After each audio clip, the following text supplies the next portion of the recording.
पत्र को तोड़ने से पहले एक नियम है कि बेलपत्र के पत्र को वृक्ष से जब तोड़ा जाता है तो सबसे पहले उसको मंत्र दिया जाता है। क्या कहा जाता है? ओम नमः शिवाय। बेलपत्र के पत्र को पेड़ पे से जब तोड़ा जाता है तो ओम नमः शिवाय का नाद किया जाता है। और बेलपत्र के पत्र में, इसमें तो वो नहीं है गूठी, बेलपत्र का जब पत्ता टूटता है तो यहाँ एक गूठी आ जाती है। देखा है आपको? मन जम के तो बोलो, देखा है? तो बेलपत्र के पत्र में जो गूठी होती है उसको भी जब तोड़ा जाता है, उस गूठी को जब अलग किया जाता है तब भी शिव मंत्र उसको दिया जाता है। ओम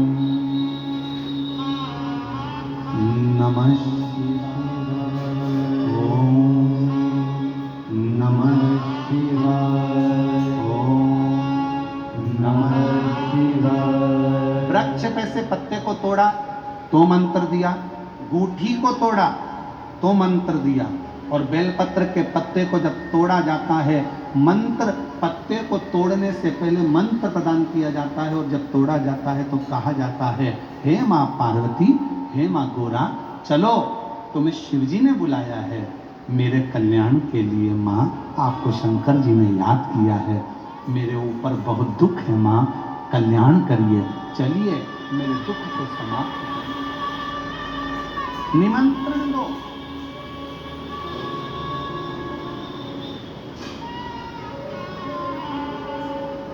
पहले नंबर पर क्या देना है? बेलपत्र के पत्र को तोड़ने से पहले जम के बोलो मंत्र।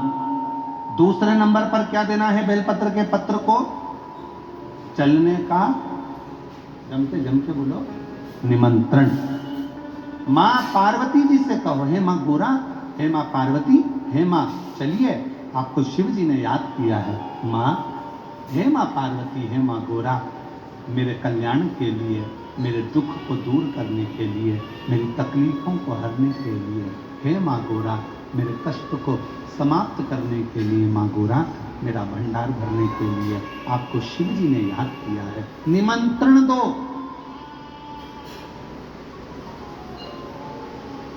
लेकर आए, फिर गूठी तोड़ी, फिर मंत्र दिया, ओम नमः शिवाय, नमः शिवाय, नमः शिवाय। अब गुरुजी ने पूछा कि तुमने मंत्र दिया? नहीं। तुमने निमंत्रण दिया? नहीं। तो फिर तुम्हें क्या हक है कि बेलपत्र का पत्र तोड़ो? शिव महापुराण की कथा तो कितनी बड़ी बात कहती है, बेल पत्र के पत्र को सीधे पेड़ में से तोड़ कर लेकर आना चाहिए। बेल पत्र की डंडी, कई माताओं की, कई भाइयों की आदत होती, बड़ी सी डंडी होती है, उसको वहां से काट लिया, तोड़ लिया, पूरी की पूरी डंडी तोड़ कर लिया है, फिर घर पर आकर उसमें से पत्तियां तोड़ ली, जो डंडी थी उसको पटक दिया। ना, ये गलत। वृक्ष से पत्तों को निमंत्रण देकर फिर तोड़ा जाता, और फिर लेकर आकर गूठी तोड़ते समय भी शिव मंत्र को दिया।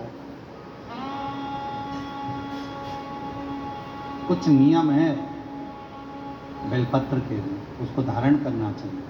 कुछ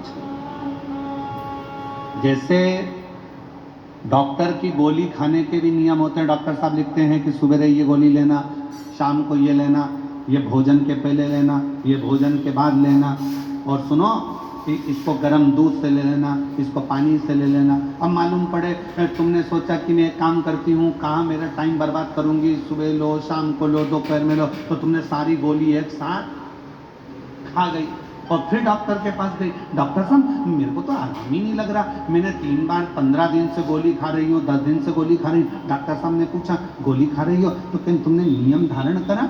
हाँ, क्या क्या नियम धारण करा? सुबह की गोली सुबह खाई, भूखे पेट की भूखे पेट खाई, भोजन के बाद की भोजन के बाद खाई? नहीं नहीं नहीं, मेरे पास समय नहीं रहता, इसलिए सारी की सारी एक साथ खा गई। डॉक्टर ने कहा, इसीलिए तो दवाई असर नहीं कर रही है। दवाई खाने का भी तरीका होता है, दवाई सेट नहीं है, दवाई खाने का भी तरीका होता है। दवाई को खाने का भी एक तरीका है, उस दवाई को खाओगे स्वस्थ हो जाओगे, रोग मुक्त हो जाएगा।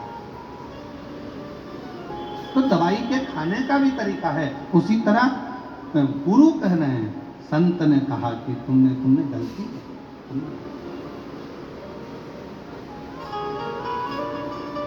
पहले मंत्र दो, फिर से बोलो, पहले मंत्र, फिर निमंत्रण, फिर दूठी तोड़ते समय फिर मंत्र।